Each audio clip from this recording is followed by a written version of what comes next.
আসসালামু আলাইকুম রহমতুল্লাহি ওবারাকাতুহু। প্রিয় দর্শকবৃন্দ, আশা রাখি ভালোই আছেন। আমি আলহামদুলিল্লাহ আপনাদের দোয়ায় অনেক ভালো আছি। আজকের আলোচনা করব জিকির নিয়ে। হ্যাঁ বন্ধুরা, জিকির হচ্ছে সফলতার সোপান। মহান আল্লাহ তাআলা বলেছেন, আল্লাহকে অধিক পরিমাণে স্মরণ করো, উযকুরুল্লাহ কাসীরা লাআল্লাকুম তুফলিহুন। আল্লাহকে অধিক পরিমাণে স্মরণ করো যেন তোমরা সফল হতে পারো। সূরা আনফাল ৪৫ নম্বর আয়াত। জিকিরের মাধ্যমে আল্লাহর সঙ্গে বন্ধুত্ব সৃষ্টি হয়, আর জিকির বিমুখতায় আল্লাহর সঙ্গে বান্দার দূরত্ব সৃষ্টি হয়। আল্লাহর সঙ্গে দূরত্ব সৃষ্টি হওয়া মানব জীবনের বড় ব্যর্থতা।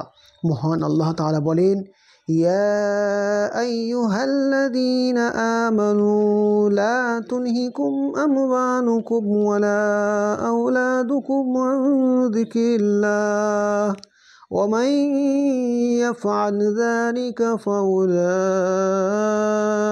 هم الخاسرون। হে মুমিনরা, তোমাদের ধনসম্পদ ও সন্তান সন্ততি যেন তোমাদের আল্লাহর স্মরণ থেকে গাফিল না করে। যারা এ কারণে গাফিল হয় তারাই তো ব্যর্থ ও ক্ষতিগ্রস্ত। সূরা মুনাফিকুন ৯ নম্বর আয়াত।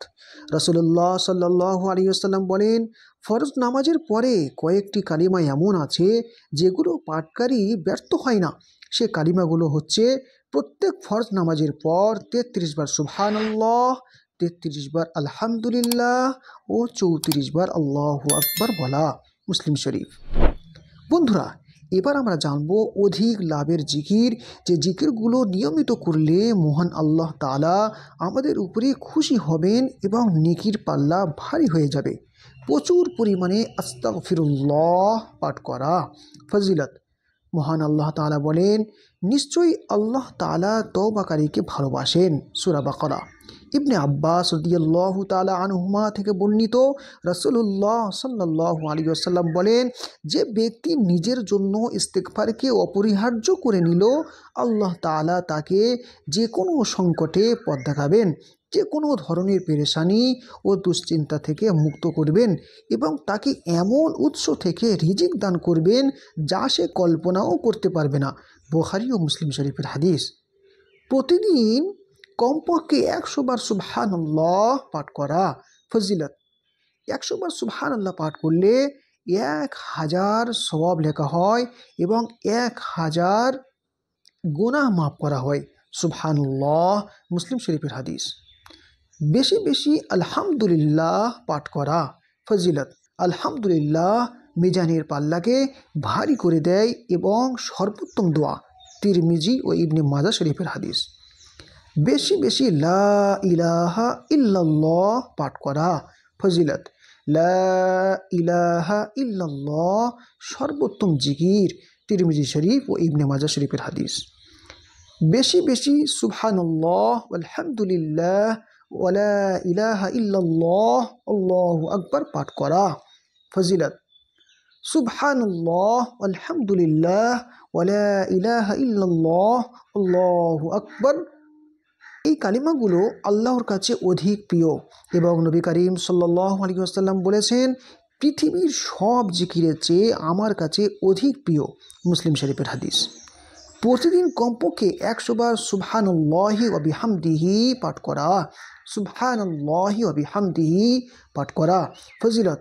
যে ব্যক্তি সুবহানাল্লাহি ওয়া বিহামদিহি প্রতিদিন ১০০ বার পাঠ করবে, সমুদ্রের ফেনা পরিমাণ সগীরা গুনাহ থাকলে ও তাকে মাফ করে দেওয়া হবে। বুখারী ও মুসলিম শরীফের হাদিস। সুবহানাল্লাহ। বেশি বেশি সুবহানাল্লাহি ওয়া বিহামদিহি সুবহানাল্লাহিল আযীম। সুবহানাল্লাহি ওয়া বিহামদিহি সুবহানাল্লাহিল আযীম পাঠ করা। ফজিলত।